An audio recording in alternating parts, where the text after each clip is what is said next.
3 years of happiness, and I should have known it was too fragile to last. I stood in Elio's private study, the room he'd promised would have no more secrets between us, staring at the medical file I'd found hidden in the false bottom of his desk drawer. My hands trembled as I read the words that shattered my carefully rebuilt world. Hypertrophic cardiomyopathy. Advanced stage. Prognosis: 6 to 12 months without surgical intervention. High risk of sudden cardiac death. The date on the report was 6 months old. 6 months he'd known. 6 months he'd lied to me every single day while I believed we'd moved past deception, past the walls that had nearly destroyed us before they ever had a chance to build something real. Ginevra? Elio's voice came from the doorway, and I heard his sharp intake of breath when he saw what I held. Christo, how did I find it? I turned to face him, and the man I saw wasn't the powerful crime lord who commanded Chicago's underworld. He looked pale, exhausted, older than his 40 years. How had I not noticed? I was looking for the property deed you said was in your desk, for the gallery space you promised to help me acquire for the charity foundation. He crossed the room slowly, each step measured. Let me explain. Explain? The word came out sharp as broken glass. You're dying, Elio. Dying. And you didn't tell me, after everything we've been through. After I promised you honesty, and you promised me the same, you've been lying to me for half a year. I was protecting you. Don't.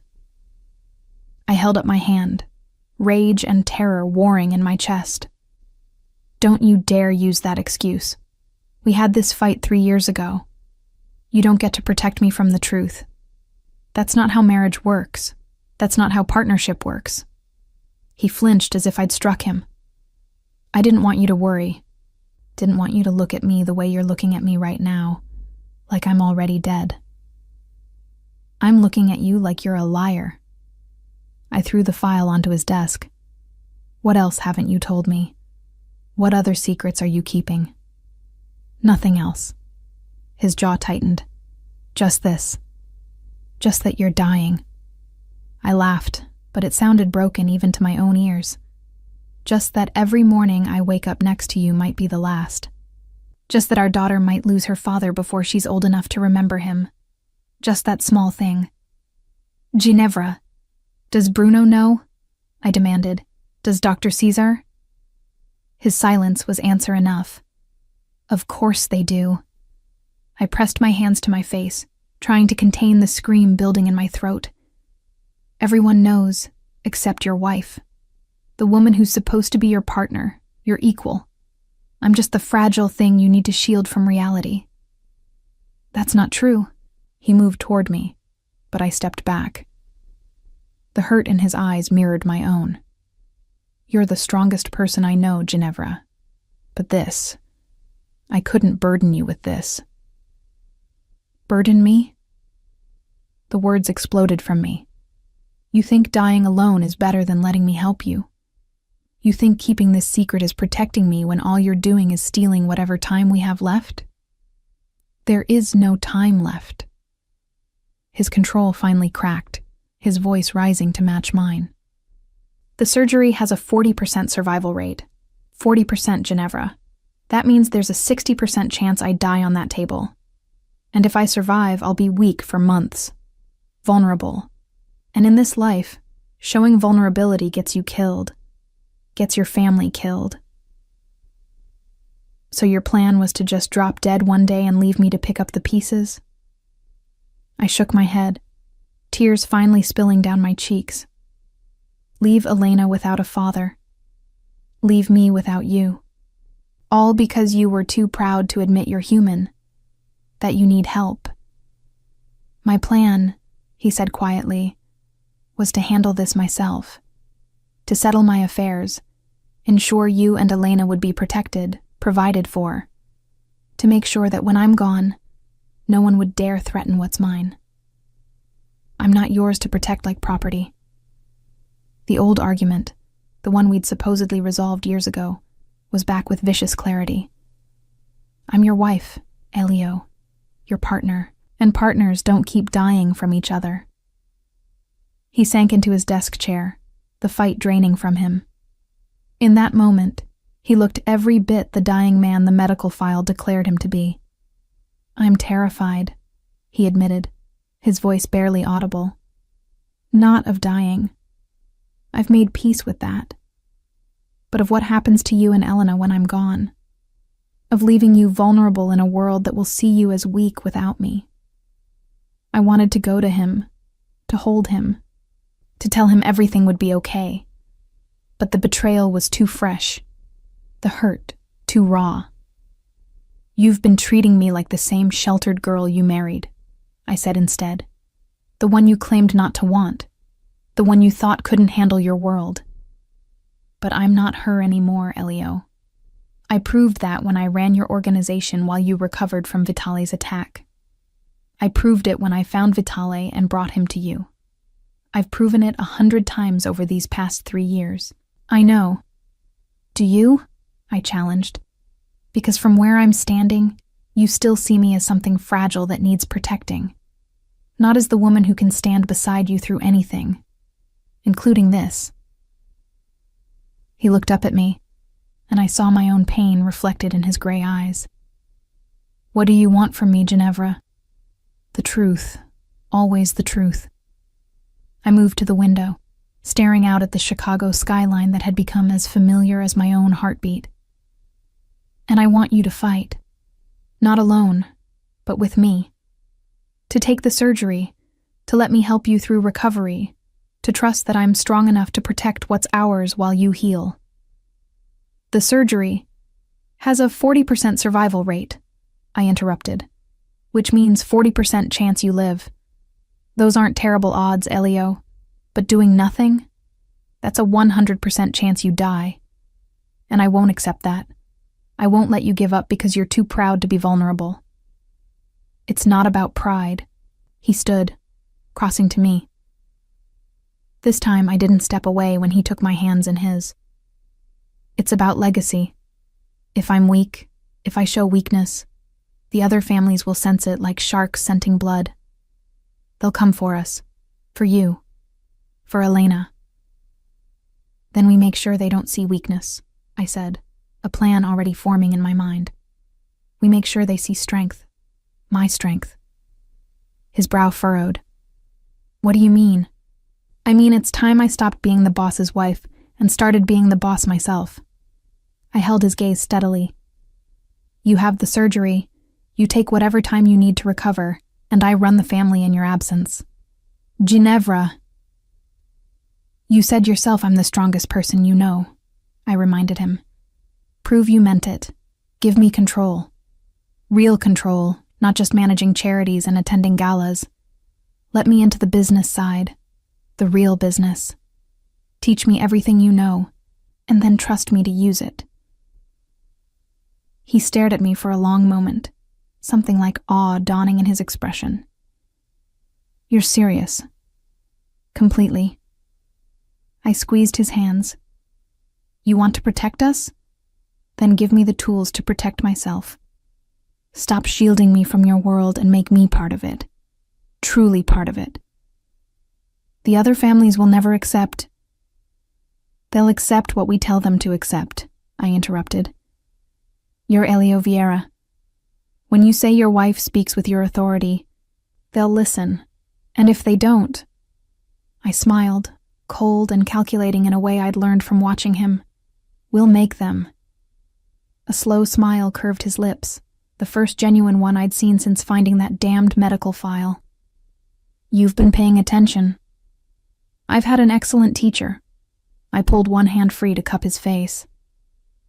But Elio, if you ever lie to me like this again, if you ever keep something this important from me, there won't be a third chance. I meant my vows. For better or worse, in sickness and health. But I can't honor them if you won't let me. I know. He leaned into my touch. I'm sorry, Amore. I was wrong. I should have told you the moment I found out. Yes, you should have. I wouldn't let him off easily. Wouldn't pretend this didn't fundamentally shake my trust. But we'll deal with that later. Right now we need to plan. Who knows about your condition? Bruno, Dr. Caesar, and my lawyer. He grimaced. I had everything arranged.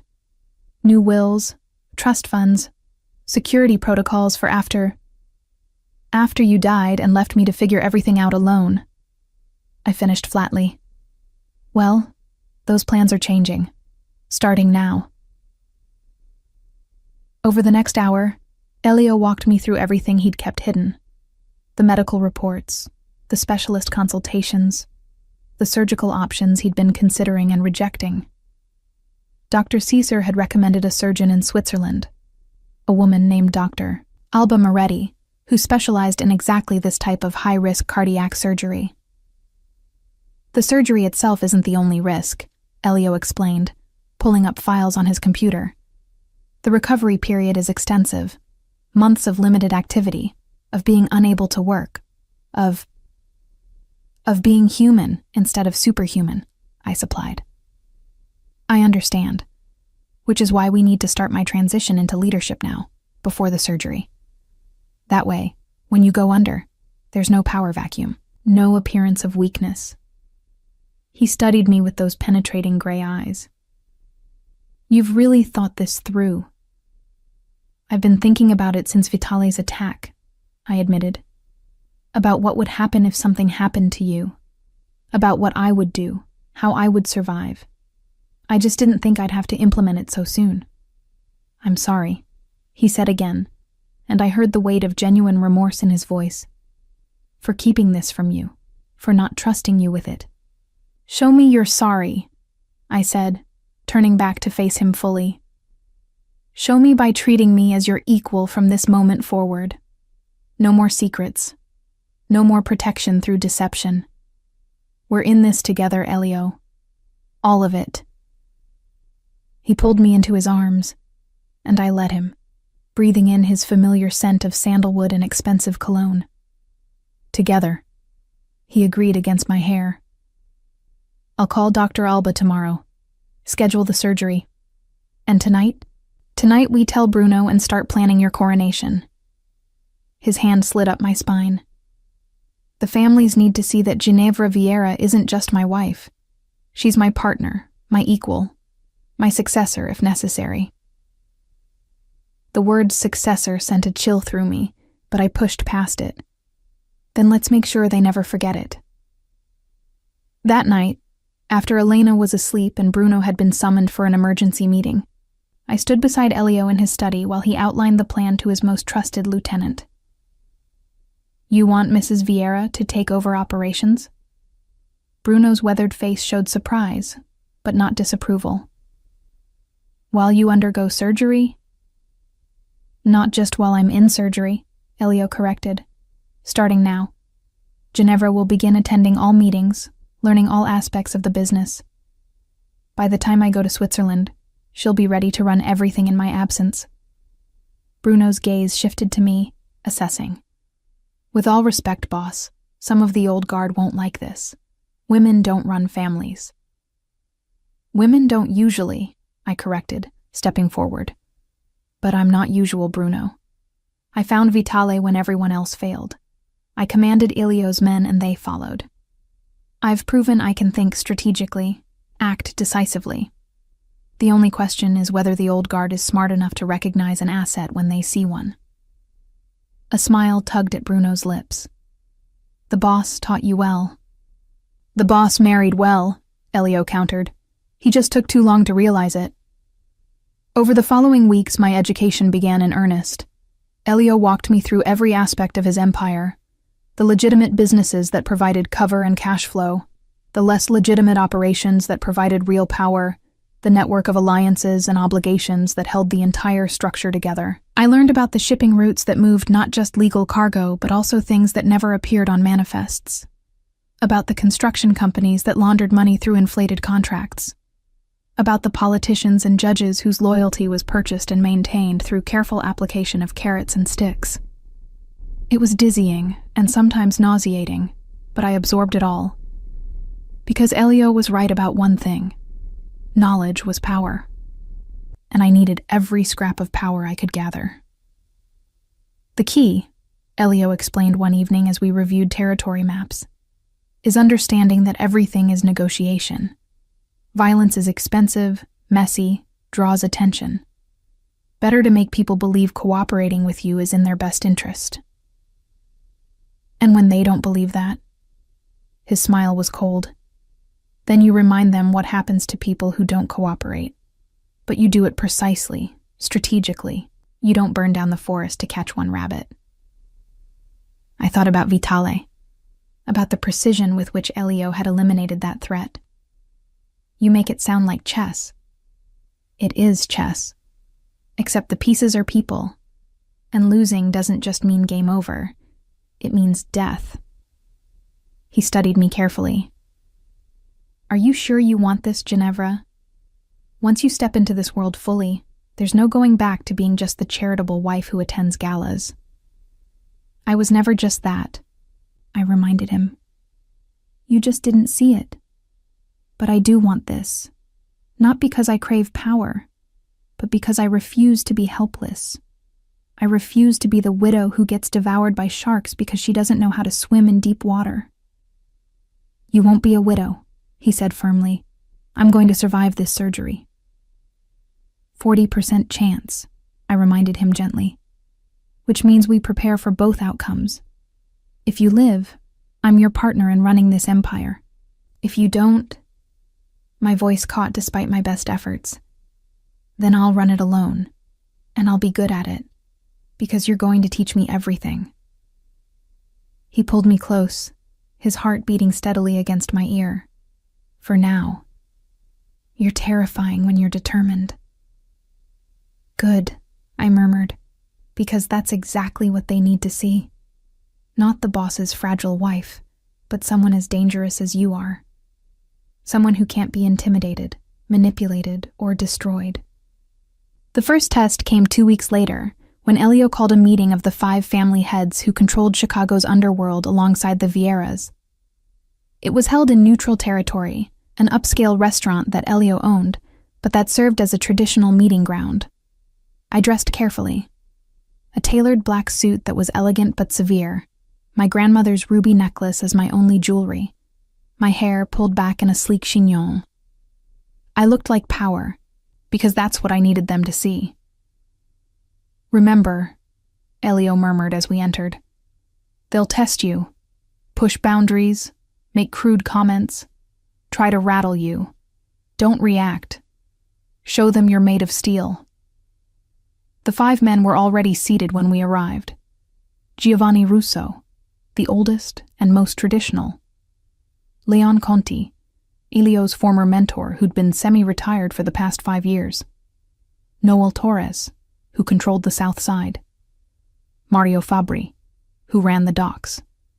And Dario Marchetti, younger brother of the traitor who'd tried to kill Elio during the Vitale affair. All of them stood when we entered, a sign of respect for Elio. But their eyes tracked to me with curiosity and, in some cases, barely concealed disdain. Gentlemen, Elio said, his hand at the small of my back. Thank you for coming. I have an announcement that affects all of us. We sat, and I forced myself to meet each man's gaze steadily, refusing to be intimidated. As you know, Elio continued, the Vieira family has grown significantly over the past 3 years. Our territories are secure, our businesses thriving, our alliances strong. This success didn't happen by accident. It happened because I had an excellent partner helping me see opportunities others missed. Leon raised an eyebrow. Your wife has been advising you on business? My wife has been far more than an advisor, Elio corrected. She's been my strategist, my sounding board, my eyes in places where I cannot go. The charity foundation she runs has given us connections to politicians and businessmen who would never meet with someone like me. Her work has opened doors that force could never breach. That's all well and good, Giovanni said, his tone patronizing. Women have their uses, but I assume you didn't call us here to praise your wife's charity work. I felt Elio tense beside me, but I placed a hand on his arm. This was my fight. No, I said clearly, drawing all eyes to me. He called you here to inform you that I'll be taking a more active role in Vieira operations, starting immediately. The silence that followed was deafening. Dario Marchetti was the first to laugh. A short, sharp bark of disbelief that cut through the tension like a knife. You're joking, he said, looking between Elio and me. This is a joke, right? Do I look like I'm joking? I met his gaze steadily, refusing to blink first. With all respect, Mrs. Vieira, Noel Torres interjected, his tone suggesting he had very little respect at all. This life isn't for women. It requires a certain ruthlessness that women don't possess, I finished for him. I'm curious, Mr. Torres. Have you met your own wife? I've heard she's quite ruthless when it comes to managing your household finances. A few surprised chuckles from around the table. This isn't about managing finances, Giovanni said, his voice harder. This is about making decisions that affect territories, alliances, lives. Decisions that sometimes require bloodshed. I'm aware, I replied calmly. I was there when Marcus Vitale tried to kill my husband. I was the one who found him when everyone else had given up the search. And I was the one who delivered him to Elio for judgment. Does that sound like someone who can't handle bloodshed? Leon Conti, who had been silent until now, leaned forward with interest. I'd heard rumors about that. You really found Vitale? Through his sister, I confirmed. Everyone was looking for him in the obvious places. I reasoned that he'd used someone he trusted, someone above suspicion. His sister led us right to him. Lucky guess, Dario muttered. Strategic thinking, Elio corrected, his voice carrying a warning edge. Which is exactly why Ginevra will be invaluable to our operations going forward. Forward to what exactly? Giovanni pressed. What's really going on here, Elio? You've never needed a woman's input before. This was the moment when we either gained their cooperation or lost their respect entirely. Elio's hand found mine under the table, squeezing once. Then he released it, giving me the floor. Elio has a medical condition, I said, deciding honesty was our best strategy. He'll be undergoing surgery in Switzerland in 6 weeks. The recovery will take months. During that time, someone needs to run Vieira operations. That someone will be me. The explosion of voices was immediate. Absolutely not. This is insane. The other families will never accept. Gentlemen, Elio's voice cut through the chaos like a whip crack. Enough. Silence fell again, but the tension was palpable. Ginevra has my complete confidence and my complete authority, Elio continued. During my recovery, any agreement made with her is an agreement made with me. Any disrespect shown to her is disrespect shown to me. Is that clear? Crystal clear, Leon said, surprising me by being the first to acknowledge it. But, Elio, you have to understand our position. This is unprecedented. The old families, the traditionalists, they won't accept a woman giving orders. Then they'll learn to adapt, I said before Elio could respond. Because this is happening whether they accept it or not. The only question is whether they want to work with me or against me. Dario leaned back in his chair, a sneer on his face. And what happens if we choose against? The threat was implicit. If they didn't cooperate, they might make a move against the Vieira family while Elio was weak. Then you'll discover what happens when you underestimate me, I replied, my voice soft but carrying an edge I'd learned from Elio. Just like Vitale did. How did that work out for him? Dario's face flushed with anger, but before he could respond, Leon laughed. She's got fire, I'll give her that. He looked at Elio. You're serious about this? Completely. And you trust her to run things without running them into the ground? I trust her to run things better than some of the men at this table could, Elio said bluntly. She's smart, strategic, and she understands that power comes from intelligence, not just force. Giovanni shook his head slowly. This is a mistake, Elio, a dangerous one. But if you're determined to make it, I won't stand in your way. Consider Russo family neutral on this matter. It wasn't an endorsement, but it wasn't opposition either. I'd take it. Torres family as well, Noel said grudgingly. Though I think you're both crazy. Mario Fabri nodded. The docks will continue operating as usual. As long as business isn't disrupted, I have no problem with Mrs. Vieira's interim leadership. 3 families neutralized. That left Leon and Dario. I'll support you, Leon said, looking directly at me.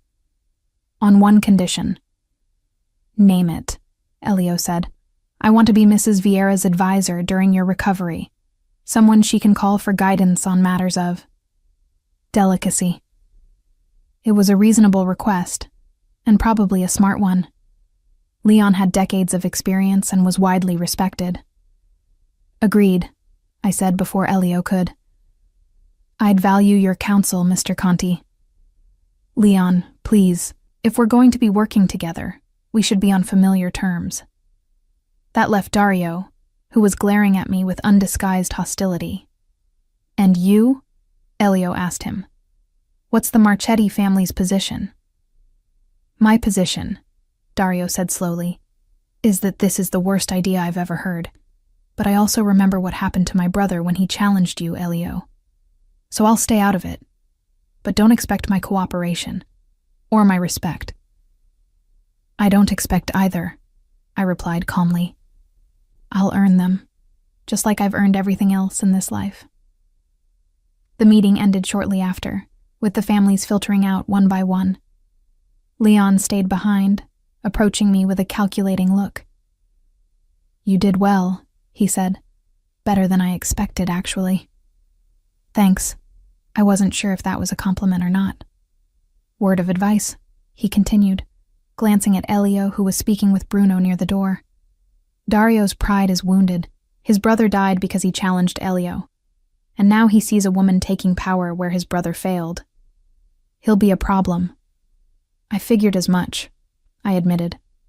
Watch him carefully, and when he makes his move, because he will, hit back twice as hard. It's the only language men like him understand. With that cryptic warning, Leon departed, leaving Elio and me alone with Bruno. Well, I asked, how did I do? You did perfectly, Elio said, pulling me into his arms. Proud doesn't begin to cover it. 3 neutral, 1 supportive, 1 hostile, Bruno summarized. Could have been worse. Could have been better, I countered. Dario's going to be a problem. Then we'll handle him when the time comes, Elio said. For now, let's focus on getting you fully integrated into operations before I leave for Switzerland. The weeks that followed were the most intense of my life. Elio took me to every meeting, introduced me to every contact, walked me through every decision. I met with shipping captains and union bosses, politicians and judges, businessmen and criminals. Each interaction was a test, and I felt the weight of scrutiny on me constantly. Some accepted me easily, seeing the value in staying on the Vieira's good side, regardless of who was giving the orders. Others were openly skeptical, questioning my decisions, pushing boundaries to see if I would break. I didn't break. When a union boss tried to renegotiate his contract, thinking I'd be easier to manipulate than Elio, I called his bluff and shut down the entire operation for a week until he came crawling back. When a politician demanded twice his usual payment, I had Bruno deliver photographs of the man with his mistress. Not a threat, just a reminder of who held the real power. I learned to read people, to identify weakness and leverage it. I learned when to be merciful and when to be merciless. I learned that power wasn't about force. It was about control. And slowly, grudgingly, even the skeptics began to acknowledge that maybe, just maybe, Elio hadn't made a mistake in trusting me. The night before Elio was scheduled to leave for Switzerland, I found him in our bedroom, staring out at the Chicago skyline with a look I couldn't quite interpret. "Second thoughts?" I asked, joining him at the window. "About the surgery?" "No." He pulled me against his side. "About leaving you to handle this alone?" "Yes." "I won't be alone," I reminded him. "I have Bruno, Leon, the entire organization. It's not the same as having me here." "No," I agreed, "it's not. But Elio, I need you to trust me. Really trust me. Not just say the words, but believe them. Can you do that?" He turned to face me fully, his hands framing my face. "I trust you with everything, Ginevra. My life, my empire, my legacy. You're the strongest person I know." "Then prove it," I challenged. "Go to Switzerland, have the surgery, fight to survive, and let me handle things here. No calling to check on me every day, no trying to manage from your hospital bed. Let me do this my way." His jaw tightened, clearly struggling with the idea of complete relinquishment of control. "I'll call once a week," I compromised, "to let you know how things are going, but operations are mine until you're recovered. Agreed?"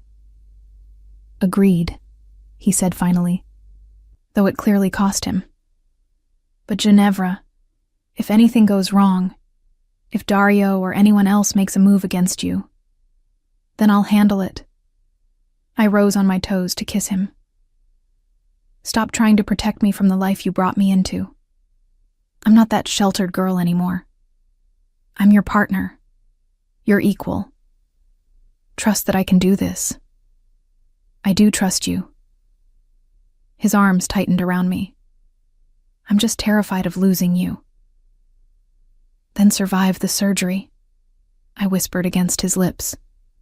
"Come back to me, and when you do, you'll find everything exactly as you left it, maybe even better." We made love that night with an intensity born of fear and love, and the knowledge that this might be the last time. Every touch was a promise, every kiss a prayer. Afterward, lying in the darkness with his heartbeat steady beneath my ear, I made my own silent vow. I would prove to everyone, to the families, to the skeptics, to Elio himself, that I was more than just the wife of a powerful man. I was powerful in my own right. The next morning, I stood on the tarmac and watched Elio's private jet take off, carrying him toward Switzerland, and a surgery that might save him or kill him. Bruno stood beside me, his expression grim. "You ready for this, Mrs. Vieira?" he asked. I thought about everything Elio had taught me, everything I'd learned, everything I'd become over the past 3 years. "Yes," I said simply. "Let's get to work." The first week without Elio was the hardest. Not because of the work, I'd been preparing for that, but because every morning I woke up alone in our bed, reaching for him before remembering he was thousands of miles away, already in surgery or recovering from it. Dr. Alba had been clear. The operation would take 12 hours, followed by intensive care, then weeks of careful monitoring before he could even think about traveling home. I'd promised not to call obsessively, but that didn't stop me from checking my phone every 10 minutes, waiting for updates from Bruno's contact in Switzerland. "Mrs. Vieira," my assistant interrupted my brooding. We were in Elio's study, my study now, I had to remind myself, reviewing shipping manifests. "Mr. Torres is here for your 10 o'clock meeting." I straightened in the leather chair that still smelled faintly of Elio's cologne, schooling my features into the mask of confidence I'd perfected over the past month. "Send him in." Noel Torres entered with the same skeptical expression he'd worn at every interaction since that initial family meeting. He took the seat across from me without being invited, a small power play I chose to ignore. "I'll be direct," he said without preamble.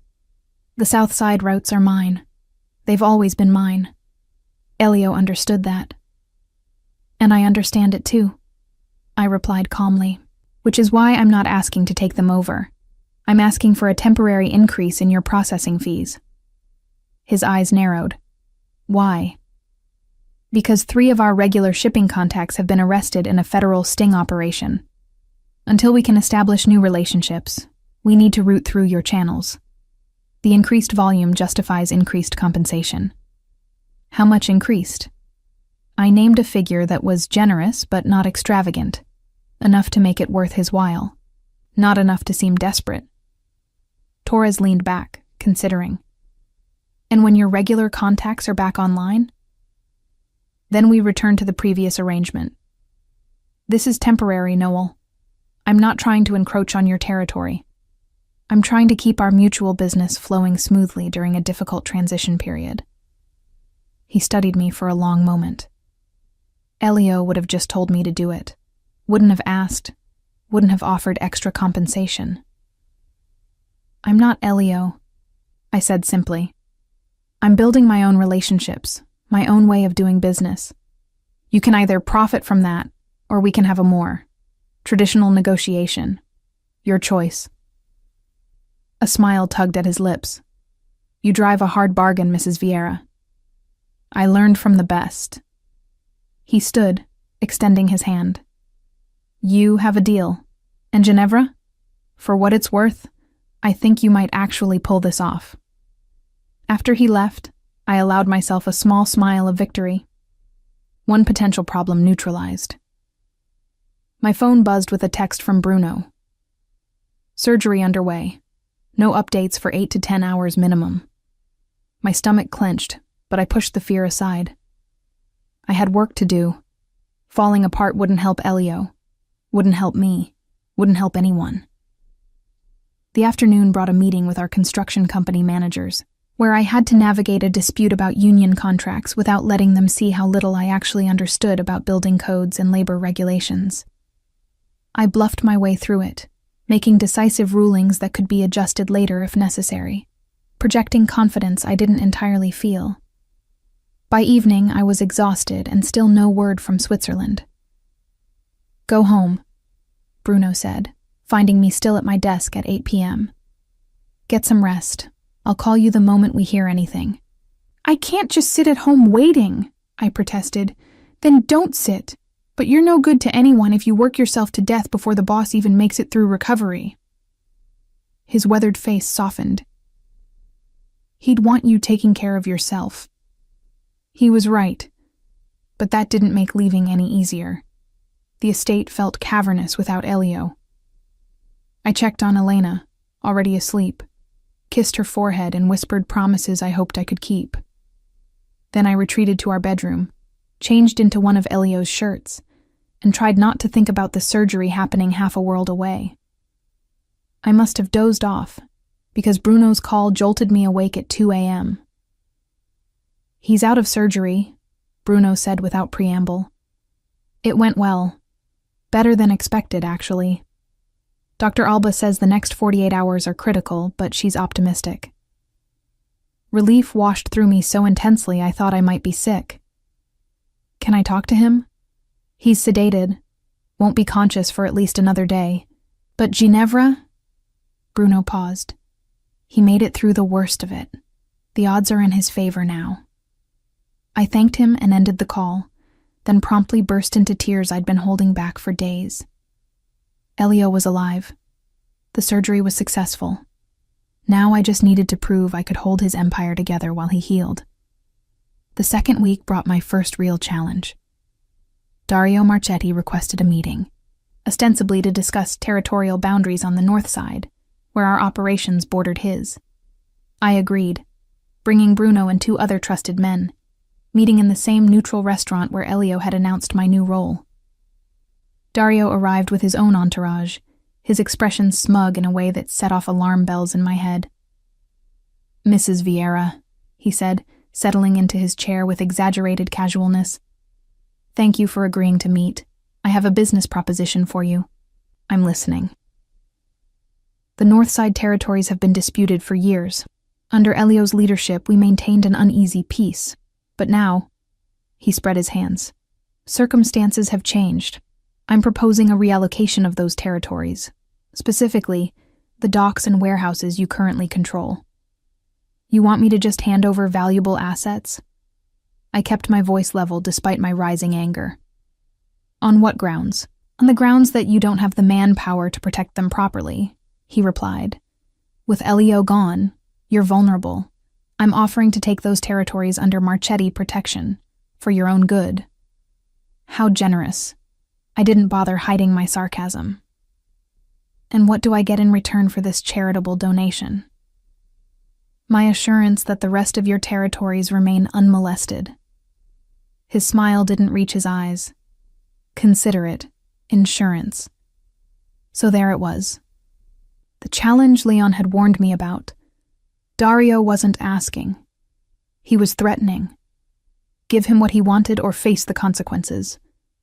Every eye in the room was on me, waiting to see how I'd respond. This was the moment that would define whether I could truly command respect or whether I was just keeping Elio's seat warm. No, I said simply. Dario's smile faded. Excuse me? I said no. Those territories are Vieira territories. They remain Vieira territories. And if you have a problem with that, we can discuss it the traditional way. The traditional way. The way that ended with blood. You're threatening me?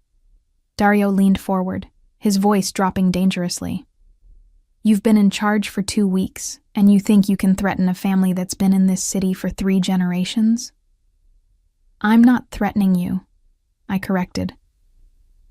I'm explaining reality. You're trying to exploit what you perceive as weakness. But here's what you're missing. Dario, I'm not weak. I'm just different than what you're used to.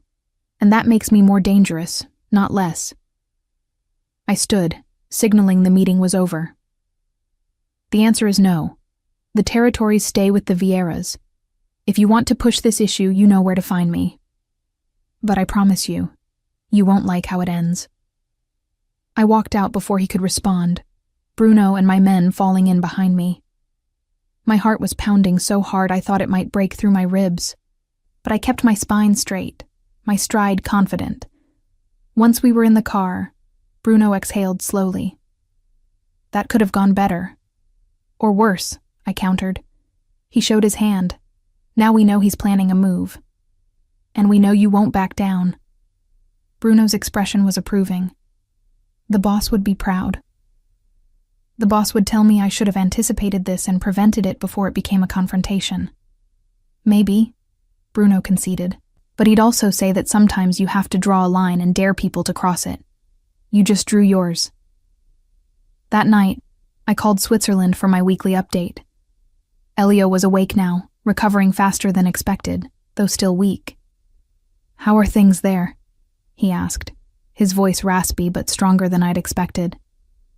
Interesting, I hedged, not wanting to worry him.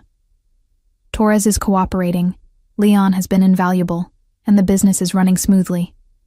And Dario? Of course he'd zero in on what I wasn't saying. Made his move, I admitted. Tried to take the North Side territories. I told him no. Silence on the other end. Then, how did he take it? Not well. I'm expecting retaliation. Ginevra? I can handle it, I interrupted. I drew the line like you taught me. Now I have to defend it. That's how this works, right? Yes, but... He sighed, frustrated. I should be there. You're exactly where you need to be. Getting better, getting stronger.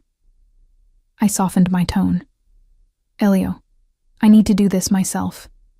If I run to you for help every time someone challenges me, I'll never have their respect. You understand that?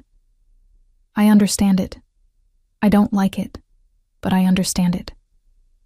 Then trust me to handle Dario my way. Another pause.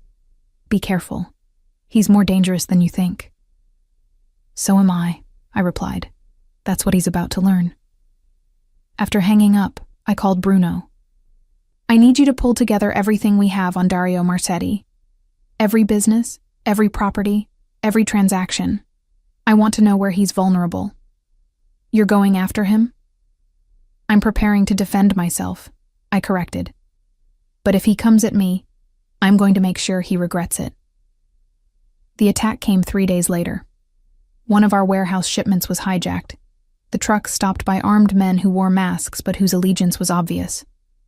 They took the entire cargo, legitimate goods worth over $1 million, and left a message spray-painted on the warehouse wall. Compliments of the Marchetti family. It was a direct challenge, a theft designed to make me look weak and incompetent. I stood in the warehouse staring at that message, while Bruno waited for my response. "He wants a war," I said quietly. "Looks like it. Then let's give him one. But not the kind he expects."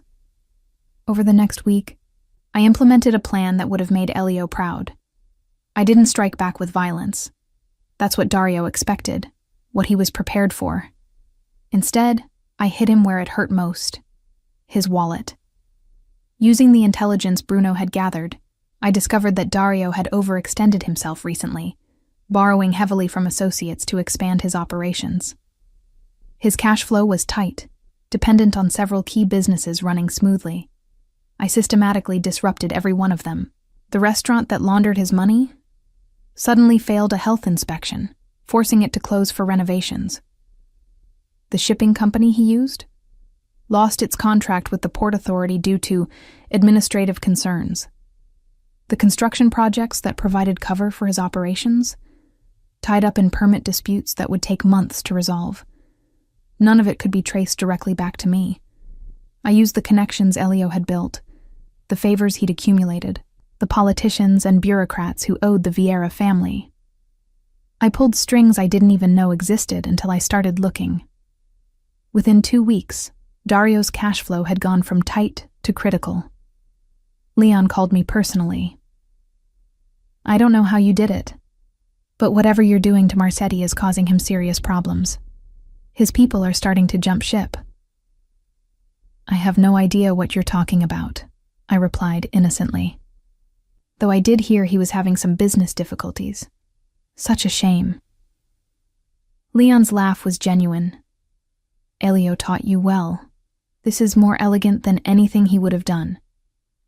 "Elio would have gone in with guns blazing," I agreed. "I prefer a scalpel to a sledgehammer." The final blow came when I arranged for Dario's biggest creditor, a man who owed Elio several significant favors, to call in his loans. All of them. Immediately. Dario couldn't pay. Which meant he either had to liquidate assets at a loss or default and face the consequences. He called for a meeting. This time his tone was very different. "You're destroying me," he said bluntly when we met. Gone was the smug confidence. Now he looked haggard, desperate. "I'm defending my territory," I corrected. "You hit me, I hit back. That's how this works." "You're a vindictive bitch." "I'm a woman who keeps her promises," I replied calmly. "I told you that you wouldn't like how this ended. Did you think I was bluffing?" He glared at me with impotent rage. "What do you want?" "An apology. To me in front of the other family heads. Public acknowledgement that you overstepped, and that the Vieira territories are off limits." "You can't be serious." "Completely serious. You challenged my authority, tried to make me look weak. Now you pay the price. Publicly." I leaned forward. "And Dario? If you ever come at me again, I won't just destroy your cash flow. I'll destroy everything you've built. Your businesses, your reputation, your family's standing. I'll erase the Marchetti name from this city's memory. Are we clear?" The hatred in his eyes was palpable, but he nodded. "Crystal." The public apology came 2 days later, at a gathering Leon arranged. All the family heads witnessed Dario Marchetti formally acknowledge that he had misread the situation regarding the North Side territories, and that he respected Ginevra Vieira's authority over Vieira operations. It was humiliating for him, and everyone knew it. But it also sent a clear message. I wasn't to be underestimated. That night, when I called Elio for our weekly update, his first words were, "I heard about Dario. News travels fast." Leon called me, said you handled it brilliantly. Pride colored his voice. Better than I could have. You would have just killed him, I pointed out. Exactly, which would have solved the immediate problem but created long-term complications. Your way was cleaner, smarter. He paused. I'm in awe of you, Ginevra. You've exceeded every expectation. High praise from a man who didn't want me, I teased, referencing our beginning. The stupidest words I ever spoke, he replied seriously. If I could go back and shake sense into my past self, I would. No need, we got here eventually. I smiled, even though he couldn't see it. How's recovery going? Ahead of schedule. Dr. Alba says I might be able to travel home in 3 weeks instead of 6. My heart lifted. That's wonderful. I want to come home, Amore, but I also... He hesitated. I don't want to undermine what you've built. You've proven you can run things without me. I don't want to just swoop back in and take over. It was a concern I hadn't expected from Elio, and it touched something deep inside me. We'll figure it out together, I promised, like we always do. But Elio, I'm ready for you to come home. The Empire is secure, but I miss my partner. Soon, he promised. Very soon. Elio returned to Chicago on a gray November afternoon, exactly 4 weeks after his surgery. I met him at the private airfield with Elena, who shrieked, "Daddy!" and launched herself at him the moment he emerged from the plane. He caught her carefully, mindful of his still healing chest, and I saw tears in his eyes as he held our daughter. Then his gaze found mine over Elena's head, and the love I saw there stole my breath. "Welcome home," I said, suddenly feeling shy despite everything we'd been through. He transferred Elena to Bruno's arms and crossed to me, pulling me into an embrace that was gentle but fierce. "I missed you," he murmured against my hair. "Every single day." "I missed you too." I breathed in his scent, the familiar comfort of him. But we survived, both of us. The ride back to the estate was filled with Elena's chatter about everything Daddy had missed. Elio listened with rapt attention, his hand never leaving mine. But I noticed the way he studied me too, assessing, calculating, trying to figure out how much had changed in his absence. Everything had changed. But we wouldn't address that with Elena present. That evening, after Elena was tucked in and the household had settled, Elio and I finally found ourselves alone in our bedroom. "You look different," he observed, pouring us both wine despite his doctor's orders to limit alcohol. "Harder, more confident." 4 weeks of running your empire will do that. I accepted the glass. Did you expect me to stay the same? No. He sat beside me on the sofa by the fireplace. But I didn't expect you to flourish quite so completely. Leon said you handled Dario with more finesse than I've shown in 15 years of leadership. Leon exaggerates. Does he? Elio's gaze was penetrating. Because from what I heard, you systematically destroyed Dario's operation without firing a single shot. That's not just competence, Ginevra. That's genius. I shifted uncomfortably under his scrutiny. I did what needed to be done. You did more than that. You changed how this organization operates. He set down his glass. Bruno told me about the new protocols you implemented. The electronic record keeping, the encrypted communications, the reorganization of territories for maximum efficiency. You've modernized things I've been too set in my ways to change. I saw inefficiencies and corrected them. You saw opportunities and seized them. He cupped my face, forcing me to meet his eyes. You're not my stand-in anymore, are you? You're a leader in your own right. The observation hung between us, loaded with implications. Does that bother you? I asked quietly. He was silent for a long moment, his expression unreadable. It should, he finally said. I should feel threatened, worried about losing control. But instead, his thumb traced my cheekbone. I feel relieved, Relieved? For the first time in 20 years, I have a true partner. Someone who can shoulder this burden with me, not just support from the sidelines.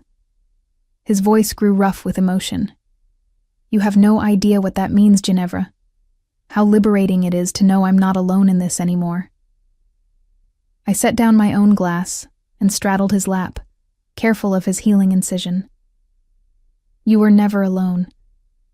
You just refused to see it. I see it now. His hand settled on my waist. The question is, what do we do about it? What do you mean? I mean the organization has been running smoothly without me. Better than smoothly, actually. The other families respect you. The business is more profitable than ever. And you've proven you don't need me to succeed. He paused. So where does that leave us? I understood what he was really asking. Had my success made him obsolete? It leaves us as partners, I said firmly. Real partners, with equal authority and equal responsibility. I don't want to run things alone, Elio. I want to run them with you. But not as your subordinate or your protege. As your equal. Something like relief washed over his face. Equal partners. Completely equal. We make decisions together. We face threats together. We build this empire together. I leaned in until our foreheads touched. Unless you have a problem with that? A problem with having a brilliant, ruthless, beautiful woman as my co-ruler? His laugh was genuine. I'd be an idiot. And whatever my faults, I'm not that. We sealed the agreement with a kiss that quickly escalated into more, rediscovering each other after weeks apart. He was gentler than usual, still recovering, but no less passionate. And when we finally collapsed together, sated and breathless, I felt something settle into place. We were finally, truly partners in every way that mattered. The next morning brought our first test of this new dynamic. Leon called requesting an emergency meeting. All the family heads, plus several associates from New York and Detroit. Something big was happening. We met them at the usual restaurant, but this time I sat beside Elio at the head of the table rather than slightly behind him. The symbolism wasn't lost on anyone. "Welcome back," Leon said to Elio, then nodded to me. "Both of you." "What's this about?" Elio asked, his hand finding mine under the table. "The Bratva," Leon said, referencing the Russian mafia. "They're making a major push into the Midwest. They've already absorbed 3 smaller families in Detroit and are setting their sights on Chicago." The Bratva. I'd heard Elio mention them before, always with a mixture of respect and wariness.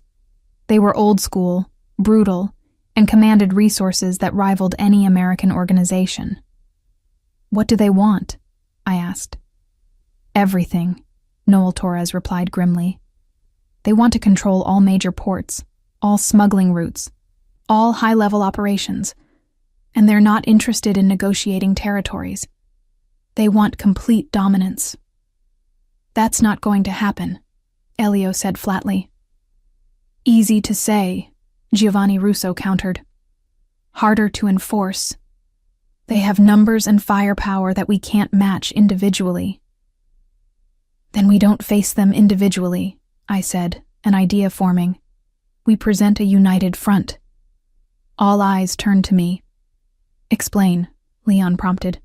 "The 5 families in Chicago have operated independently, occasionally cooperating but mostly guarding our own territories jealously. That works when we're dealing with threats from within the city. But the Bratva isn't a local threat. They're an external invasion." I leaned forward. "What if we formalized our alliance, created a coalition with shared resources, coordinated defense, unified strategy?" "You're talking about a commission," Mario Fabri said slowly. "Like the old days." "I'm talking about survival," I corrected. "Individually, the Bratva can pick us off one by one. Together, we're strong enough to make them think twice about coming here at all." "And who leads this coalition?" Dario Marchetti asked, suspicion in his voice. "Let me guess. The Vieiras." "No one leads," Elio said, understanding immediately where I was going. "We operate as equals, with decisions made by majority vote. The Vieiras have no more authority than the Russos or the Torres or anyone else." "But you have the most resources," Dario pointed out. "Which we'd be sharing," I replied. "Access to our shipping routes, our political connections, our infrastructure, in exchange for the same from all of you. It's not about power. It's about pooling our strengths." Leon was nodding slowly. "It could work. The Bratva's strength is in their unity. We match that. We match their threat." "And when the Bratva threat is neutralized?" Giovanni asked. "What happens to this coalition then?" "That's up to all of us," Elio said. "Maybe we dissolve it. Maybe we discover we work better together than apart. But that's a bridge we cross when we reach it." The debate continued for hours, with concerns raised and addressed, terms negotiated, power structures hammered out. But by the end, we had agreement. The 5 families would form the Chicago Commission, a formal alliance to face the Russian threat. "You realize what you just did?" Elio said as we drove home that evening. "You potentially changed the entire structure of organized crime in this city." "We changed it," I corrected, "together." "No." He shook his head. "That was your idea, your vision. I just supported it." "That's what partners do," I replied. "We support each other's ideas, make them stronger together." He pulled me close, kissing my temple. "Have I mentioned lately that you're extraordinary?" "Not in the last few hours." "Then I'm overdue." His hand splayed across my stomach. "You're the most remarkable woman I've ever known, Ginevra Vieira. And I'm the luckiest man alive to call you my wife." His words warmed me, but they also reminded me of something I'd been meaning to tell him. Something I'd discovered the week before, but had waited to share in person. "Speaking of family," I began, then hesitated. He pulled back to look at me. "What is it?" "I'm pregnant." The words hung in the air between us. Elio's expression cycled through shock, joy, fear, and back to joy again in the space of seconds. "Pregnant," he repeated, his hand pressing more firmly against my still flat stomach. "How far along?" "About 8 weeks. I found out right before you came home." I searched his face for any sign of displeasure. "Are you happy?" "Happy?" He laughed, the sound pure and unrestrained. "Ginevra, I'm ecstatic. Terrified, but ecstatic." His expression sobered. "You've been running the organization while pregnant? Taking meetings, dealing with threats?" "I'm fine," I interrupted. "The pregnancy is perfectly normal, and I'm not going to stop working just because I'm expecting." "I didn't suggest you should," he said quickly, "but maybe we could dial back some of the more dangerous aspects, at least until after the baby is born." "We'll see," I hedged. "But Elio, I meant what I said. I'm not going back to being the sheltered wife. Pregnant or not, I'm your partner. That doesn't change." "I know." He pulled me fully into his arms, careful of both his healing chest and my growing secret. "And I wouldn't want it to. But you can't blame me for wanting to protect you both." "I don't blame you," I assured him. "As long as you understand that protection and partnership aren't mutually exclusive. You can worry about me and still respect my autonomy." "I'm learning that," he admitted, "though it goes against every instinct I have." "Then keep learning," I said, rising on my toes to kiss him. "Because this baby deserves parents who are equals, who respect each other, who show them that power and love can coexist." "They do coexist," he murmured against my lips. "In you. You're the most powerful person I know, and also the most loving. Our children are lucky to have you. Our children. Plural." The thought filled me with warmth and terror in equal measure. "We're lucky to have each other," I corrected. "Partners in everything." "Partners," he agreed. "Always." The Chicago Commission's first real test came 3 weeks after its formation. The Bratva made their move on a cold December night, hitting one of Mario Fabri's dock operations with overwhelming force. 15 men armed with military-grade weapons, overwhelming the 5 guards on duty and making off with an entire shipment worth $3 million. It was a calculated strike, designed to show that the Russians weren't intimidated by our alliance, and to test whether the Commission would actually stand together or fracture under pressure. Mario called the emergency meeting himself, his voice tight with barely controlled fury. "They hit my docks," he said without preamble when we assembled. "Took everything, killed 2 of my men, wounded 3 others. This is an act of war." "Agreed," Elio said. "The question is how we respond." "We hit them back," Dario argued. "Twice as hard. Show them what happens when they come into our city." "And lose more men in the process?" I interjected. "The Bratva wants us to react emotionally. They're stronger than us in direct conflict. We need to be smarter." "So what do you suggest?" Giovanni asked. "We just let them steal from us without consequence?" "I suggest we stop playing their game and force them to play ours." I pulled out the intelligence reports Bruno had compiled. The Bratva's strength is in their muscle. But they're new to Chicago, which means they don't have the political connections we do, the legitimate business fronts, the deep roots in the community. "So?" Mario demanded. "So we use those advantages," Elio said, immediately understanding my thinking. "We make operating in Chicago so expensive and complicated for them that the $3 million they stole isn't worth the headache." Over the next hour, we planned our response. Not a shooting war, but something more insidious. We'd use our collective influence to make every aspect of the Bratva's operations in Chicago impossible. Their shipments would be delayed by customs inspections. Their businesses would face constant code violations. Their associates would find themselves under surveillance by law enforcement we controlled. Their money laundering operations would be quietly frozen. Death by 1,000 cuts. "It's elegant," Leon observed. "But will it work?" "It worked on Dario," I replied, ignoring the glare the man in question shot me. "The Bratva are strong, but they're not invincible. Make their operations unprofitable, and they'll go elsewhere." "And if they escalate instead?" Giovanni asked. "Then we escalate too," Elio said. "But we do it as a unified front. They hit one family, all 5 families respond. That's the power of the Commission." The plan was implemented immediately. Within a week, the Bratva's Chicago operations were hemorrhaging money. Every shipment delayed, every business facing fines, every transaction scrutinized. They tried to push back, hitting another of our operations, this time one of Noel's gambling establishments. But the response was swift and coordinated. Within hours, federal agents raided 3 Bratva front companies, seizing assets and arresting key personnel. Message received: "Mess with one of us, you mess with all of us."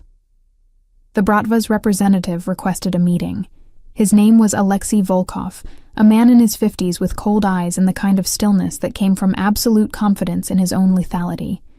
He arrived with 4 bodyguards to our 2, a subtle power play. But this time, all 5 family heads attended. A show of unity that wasn't lost on Volkov. "Gentlemen," he greeted us in accented but perfect English. Then his gaze landed on me. "And lady, I did not expect to find a woman at this table." "Then your intelligence is lacking," I replied coolly. "I'm Ginevra Vieira, co-head of the Vieira family and representative on the Chicago Commission." Something like amusement flickered in his eyes. The Bratva could learn from Chicago's progressiveness. "The Bratva could learn a lot of things from Chicago," Elio said, "starting with the fact that this city is not available for conquest." Volkov's smile faded. You have cost us significant money with your interference in our operations. You cost us 3 million and 2 lives, Mario shot back. Consider it interest. I came to propose a truce, Volkov continued. The Bratva acknowledges that Chicago is well defended. We are willing to negotiate a division of territories and operations that allows both our organizations to profit. It was more than I'd expected, honestly. The fact that they were willing to negotiate at all meant our strategy was working. What exactly are you proposing? Leon asked. The negotiation lasted 3 hours. The Bratva wanted access to our port facilities for their shipping operations.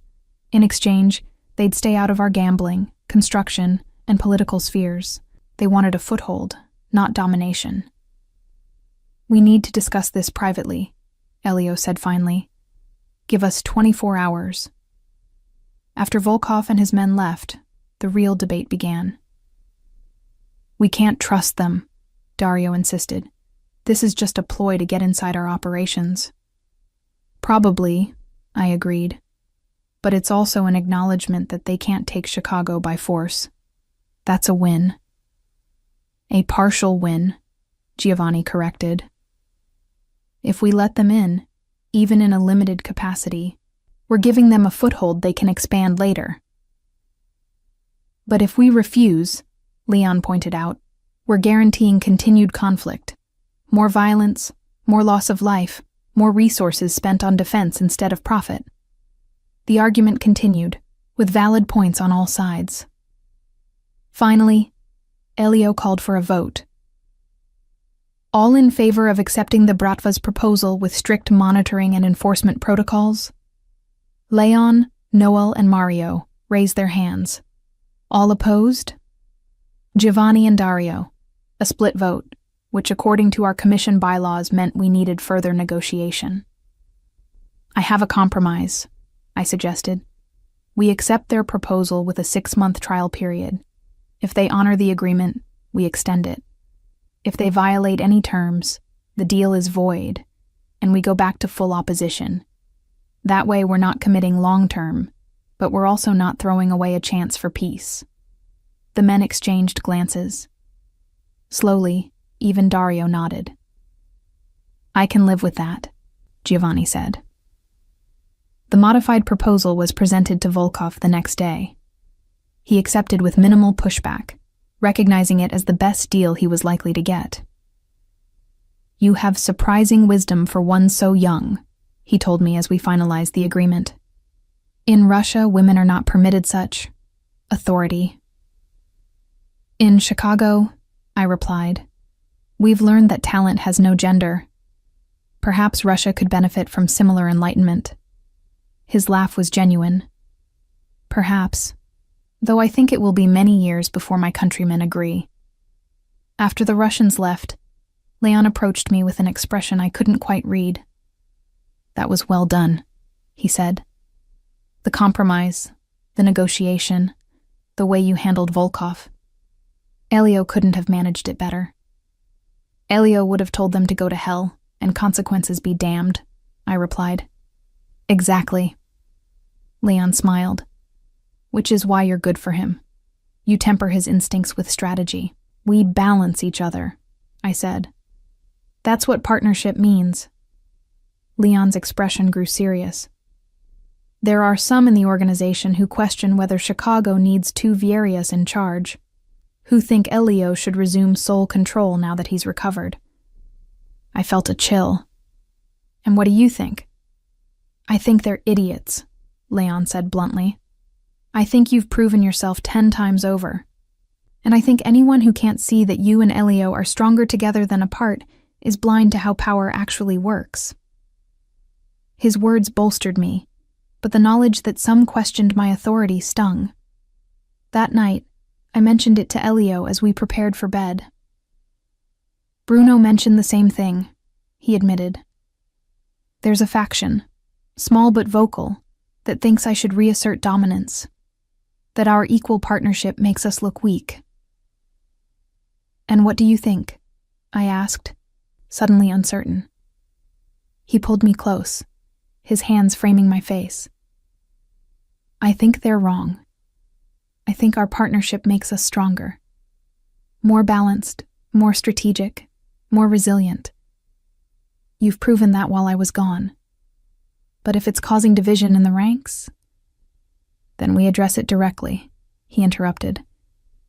We make it clear that this is how the Vieira family operates now, together. And anyone who has a problem with that can find employment elsewhere. That could be risky, pushing out experienced men because they don't like reporting to a woman. It's riskier to keep people who don't respect our leadership structure, he countered. Loyalty works both ways, Ginevra. I'm loyal to you, and I expect the same from everyone who works for us. The next day, Elio called a meeting of all Vieira lieutenants and associates. Nearly 50 men gathered in the estate's ballroom, curious and wary. Elio stood at the front with me beside him, presenting a united front. There have been questions, he began without preamble, about the leadership structure of the Vieira family. Some of you are uncomfortable with the idea of answering to my wife with the same deference you show me. So let me make this absolutely clear. Ginevra Vieira is not my assistant, not my advisor, not my subordinate. She is my equal partner in every aspect of our operations. Murmurs rippled through the crowd. I understand this is a change from tradition, Elio continued, and I understand some of you have concerns. So I'm giving you a choice. You can accept this new structure and continue to work for the Vieira family with all the benefits and protections that entails. Or you can leave, with a generous severance package and no hard feelings. But if you stay, I added, stepping forward, you work for both of us. You show me the same respect, the same loyalty, the same obedience you show Elio. There will be no distinction, no hierarchy between us. Are we clear? The silence that followed was heavy. Then Bruno stepped forward. Crystal clear, Mrs. Vieira. And for what it's worth, I think this family is stronger with both of you leading it. One by one, the others nodded agreement. A few looked uncertain, but none chose to leave. By the end of the meeting, our authority was reinforced. Not everyone was happy about it, but everyone accepted it. That went better than expected, I said afterward. You expected a revolt? Elio asked, amused. I expected more pushback. I leaned against him, suddenly exhausted. The pregnancy was making itself known with increasing fatigue. They know better than to push back, he said. You've earned their respect through action, not just through being my wife. That carries weight. As winter deepened and my pregnancy progressed, our partnership solidified. We developed a rhythm. Elio handling the more traditional aspects of the business, the face-to-face meetings and negotiations where his reputation carried weight. Me handling the strategic planning, the political maneuvering, the modernization efforts. Together, we were formidable. The Bratva honored their agreement, restricting their operations to the agreed-upon parameters. The commission proved its worth, coordinating responses to various threats and opportunities with increasing efficiency. And in our private moments, Elio and I rediscovered each other. Not as patient and wife in the traditional sense, but as true partners building something together. Do you ever regret it? I asked one night as we lay in bed, his hand resting on my growing belly. Giving up sole control? Never, he said without hesitation. I'm happier now than I've been in 20 years. Not because I have less responsibility, but because I'm not carrying it alone anymore. Our son, we'd learned the gender that week, kicked against his palm, and Elio's face lit up with wonder. He's strong, he observed, like his father, and brilliant like his mother. Elio kissed me softly. With both our traits, he'll be unstoppable. Or completely unmanageable, I countered. That too. His smile faded into something more serious. Ginevra, I need to tell you something. My heart clenched. What? When I was in Switzerland recovering from surgery, I had a lot of time to think. About my life, my choices, my legacy. He paused. I realized that everything I'd built, all the power and territory and influence, it meant nothing if I didn't have someone to share it with, someone who truly understood it. Elio, let me finish. His thumb traced circles on my wrist. You saved me. Not just by finding that medical file, not just by forcing me to have the surgery. You saved me from becoming my father, from dying alone and bitter, surrounded by people who feared me but didn't love me. Tears pricked my eyes. You're not your father. I was becoming him. Before you, I was already halfway there. Cold, isolated, trusting no one. His voice roughened. You changed that. You made me believe that power and love could coexist, that strength and vulnerability weren't mutually exclusive, that I could be both a leader and a husband, both feared and loved. You taught me those things too, I whispered. How to be strong without being cruel, how to command respect without demanding it, how to build instead of destroy. Then we saved each other, he said simply, and we'll continue saving each other, every day, for the rest of our lives. It was a promise and a vow, more meaningful than our wedding ceremony had been. Outside, snow began to fall over Chicago, blanketing the city in white. But inside our bedroom, warmth surrounded us. The warmth of partnership, of love, of a future we were building together. Brick by brick, decision by decision, challenge by challenge. Together. I went into labor during a commission meeting. Not ideal timing, but then, our son had never been one for convenience. At 7 months pregnant, I'd insisted on continuing to attend all important meetings, despite Elio's concerned protests. This is a critical negotiation with the Detroit families, I'd argued that morning. I need to be there.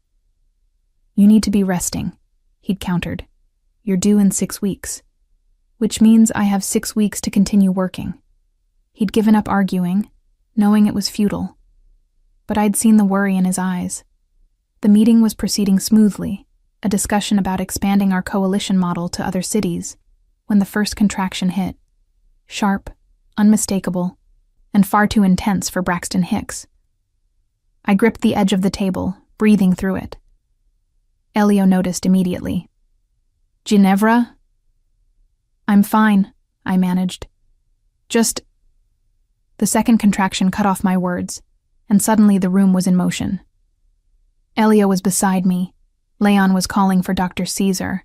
The other family heads were clearing out with remarkable speed.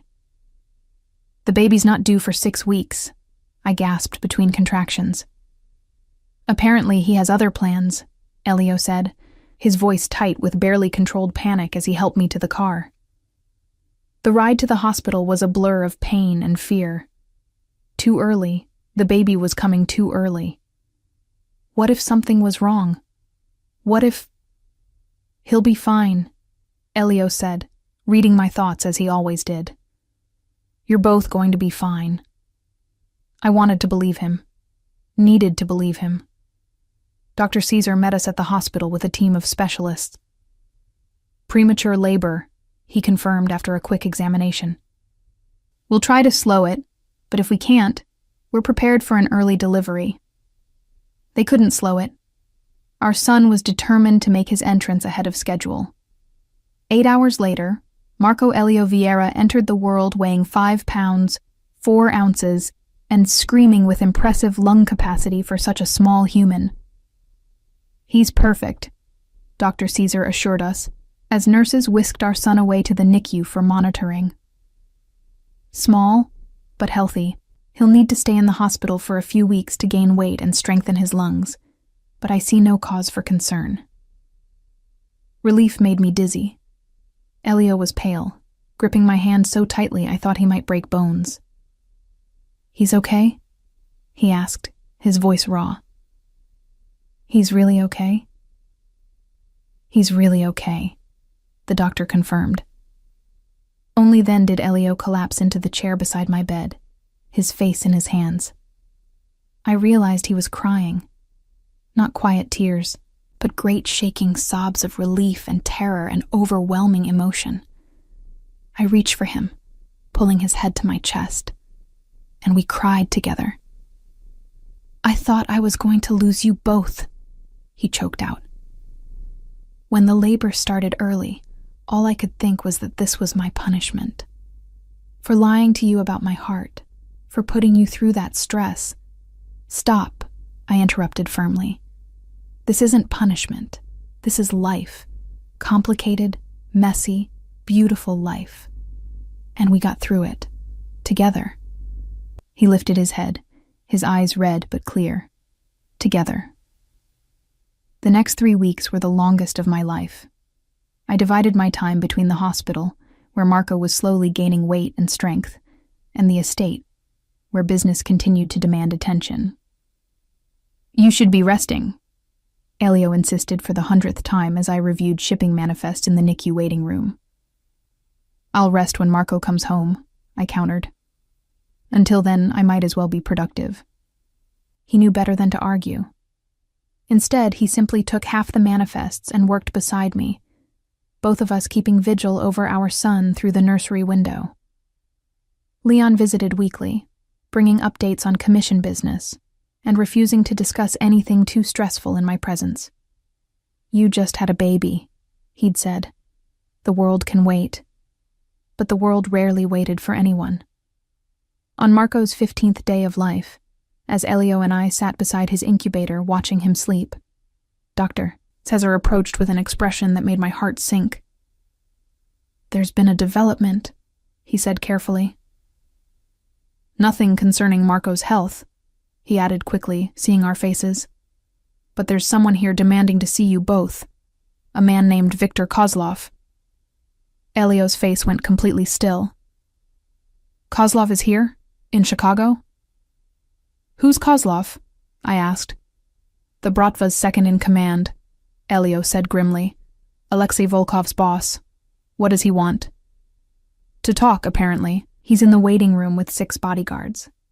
Hospital security is nervous." Elio looked at me, the question clear in his eyes. "Let's hear what he has to say," I decided. "But not here. Not near Marco."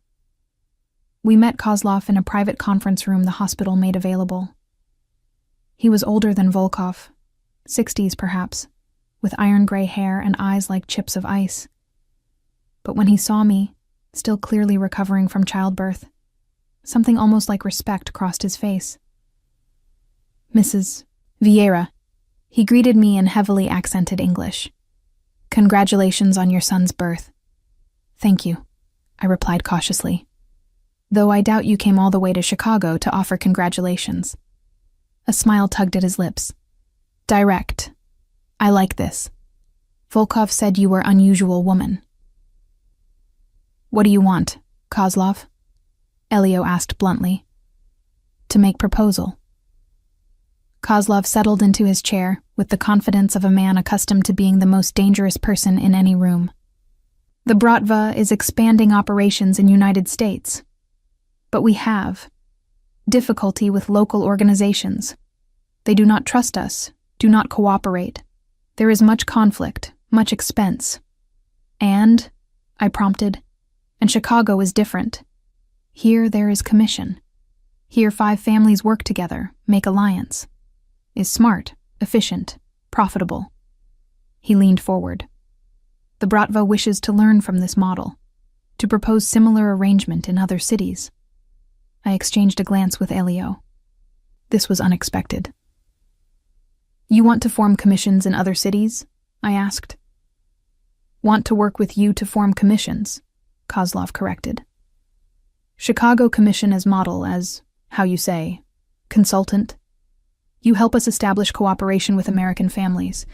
We share profits from peaceful expansion instead of expensive war." "You're asking us to franchise our alliance structure," Elio said slowly. "Is good business, yes." Kozlov spread his hands. "We all profit. Less violence, more money. The Bratva gets foothold in American markets. American families get piece and share of Russian operations. Everybody wins. It was brilliant, actually, and completely unprecedented. This would require buy-in from all commission families, I said. We don't make unilateral decisions. I understand. Is why I come to you both. You are leaders, yes? Other families follow your guidance. We'll need guarantees, Elio said. Contracts, enforcement mechanisms, neutral arbitration for disputes. All can be arranged. Kozlov stood. I give you time to discuss with partners. But Mrs. Vieira, his gaze fixed on me, I think you understand what I offer. Is chance to change how this business operates in America. Less like warring tribes, more like corporation, more civilized. After he left, Elio and I sat in silence for a long moment. He's not wrong, I finally said. The commission model works. If we could replicate it in other cities, coordinate resources and responses across regions, we'd fundamentally reshape organized crime in America, Elio finished. Create something unprecedented. Is that a good thing or a bad thing? He considered. I think it's an inevitable thing. The old way. Families fighting each other for scraps. It's unsustainable. Cooperation is the future. We've already proven that here. Then we present it to the commission, I decided. Let them vote. If they support it, we move forward. If not, we still have our local alliance, Elio said. But Ginevra, if they support this, you realize what it means? You'd be helping to build a national organization. That's a level of influence beyond anything my father or grandfather ever dreamed of. Good, I said simply. Let them see what a woman can build when given the chance. His smile was full of pride and love. They're going to underestimate you, right up until the moment you prove them wrong. The commission voted in favor of exploring Kozlov's proposal, with the caveat that all arrangements be carefully structured and legally protected. I spent the next months, while Marco grew stronger and finally came home, while I recovered my strength and returned to full operations, negotiating the framework for what would become the National Cooperative. It was delicate work, balancing the Bratva's needs with American families' suspicions, creating structures that protected everyone while advancing the collective good.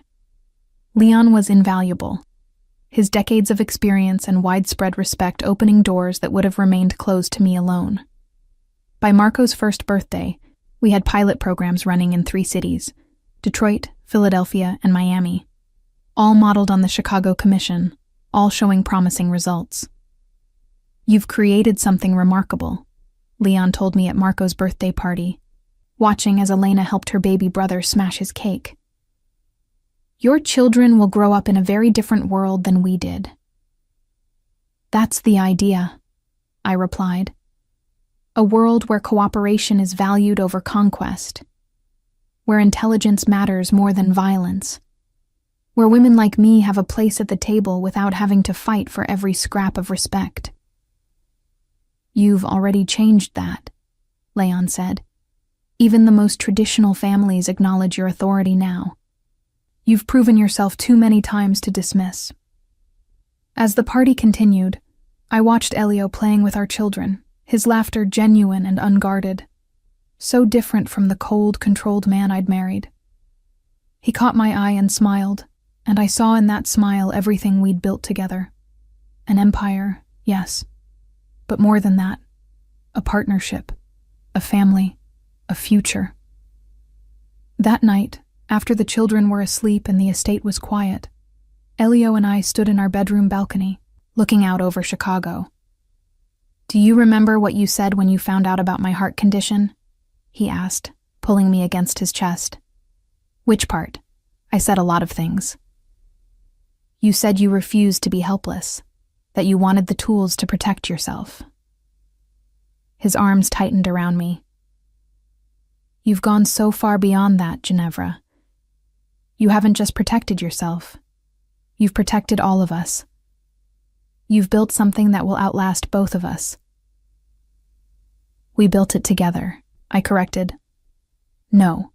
He turned me to face him. I may have laid the foundation, but you built the structure.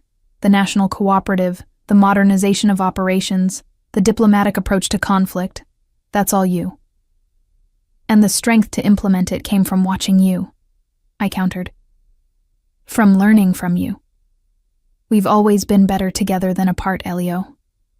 Better together, he agreed, pressing his forehead to mine. Which is why I have a proposal. Another one? The most important one. He pulled back slightly. I want to formalize our partnership. Not just in practice, but legally. Equal shares in all holdings, equal authority in all decisions, equal recognition as heads of the Vieira family. We already have that, I pointed out. We have it in practice. I want it in writing, in contracts and legal documents that can't be challenged. So that if something happens to me, you don't have to fight for control. It's already yours. Tears stung my eyes. You're not going to die, Elio. Dr. Alba said your heart is stronger than ever. I know, but I've learned not to take anything for granted. His thumb brushed away a tear that escaped. You saved my life, Ginevra. Twice. Once by finding that medical file and forcing me to face my mortality. And once by showing me that life is worth living, not just surviving. You saved mine too, I whispered. You gave me purpose, power, partnership. You saw me as more than just a strategic asset. You saw me as an equal. I see you as extraordinary, he corrected, as someone who took a broken man's empire and made it into something better, something sustainable and forward-thinking, something our children can be proud of. We stood there for a long time, holding each other under the Chicago stars, two people who had started with rejection and fear and somehow built something beautiful from those ashes. I don't regret anything, I said finally. Not the pain, not the challenges, not even that awful wedding day when I overheard you saying you didn't want me, because all of it led us here. To this moment, he agreed, to this life we've built, to these children sleeping in their rooms, blissfully unaware that their parents run half the organized crime in America. I laughed, the sound startling in the quiet night. When you put it that way. When I put it that way, it sounds insane, he finished. But it's our insanity, our empire, our legacy. Our salvation, I added, echoing the theme that had defined us from the beginning. Because that's what we've been for each other. Not just partners, but saviors. Saving each other from loneliness, from fear, from becoming the worst versions of ourselves. And isn't that what love is? He asked. Not flowers and poetry, but the willingness to pull someone back from the edge, to say I see your darkness and I choose you anyway. Yes, I breathed. That's exactly what love is. We kissed then, soft and sweet and full of promise. The kiss of partners who had been through fire and emerged stronger. The kiss of parents protecting their children's future. The kiss of two leaders building an empire together. When we finally pulled apart, Elio's eyes were bright with emotion. Thank you, he said simply. For what? For being exactly who you are, for refusing to be diminished or controlled. For saving me when I didn't even know I needed saving. His voice grew rough. For loving me despite everything I am, everything I've done. Thank you for the same, I replied. For seeing past the sheltered girl to the woman who could stand beside you. For trusting me with your empire, your life, your heart. Always, he promised, for as long as we both live. It was a vow more binding than any wedding ceremony, spoken under stars that had witnessed countless other promises. But ours felt different, forged in pain and betrayal and hard-won trust.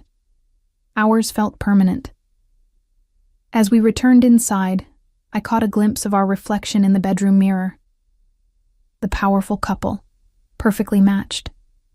No longer the rejected bride and the cold groom, but equals in every way that mattered. And tomorrow we would wake up and continue building. Continue leading. Continue proving that power didn't have to corrupt. That love could coexist with ambition. That a woman could command the same respect as any man if she was willing to fight for it. But tonight, we simply held each other. Two people who had found salvation in the last place they expected. In each other.